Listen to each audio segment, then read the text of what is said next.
আসসালামু আলাইকুম এভরিওয়ান, কেমন আছেন সবাই? আশা করছি ভালো আছেন। আজকে আমি আপনাদের জন্য নিয়ে এসেছি বিফ পটেটো নার্গিসের চপের রেসিপি। বিফ পটেটো নার্গিসের চপটা বানানোর জন্য বিফ কিমা নিয়ে নিয়েছি, কাঁচামরিচ কুচি নিয়েছি, ধনেপাতা কুচি নিয়েছি, পেঁয়াজ ব্লেন্ড করে নিয়েছি, ব্ল্যাক পেপার নিয়েছি, গরম মশলা গুঁড়া নিয়েছি, ধনে গুঁড়া, জিরে গুঁড়া, সকল কিছু নিয়েছি। এখানে আমি কিমাটা তৈরি করে নিয়েছি। আদা রসুন অ্যাড করেছি এখানে।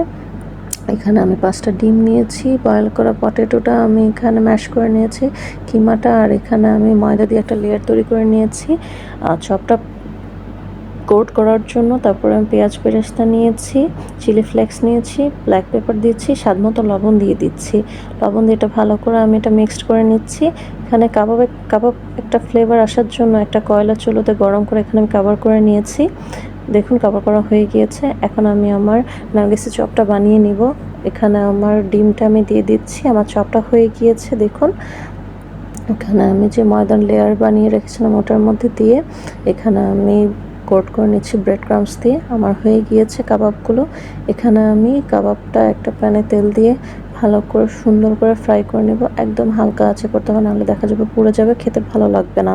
অবশ্যই মজার নার্গিসি বিফ চপটি খাওয়ার জন্য কেনার জন্য রেশমিস কিচেন ফেসবুক পেজে ইনবক্স করবেন।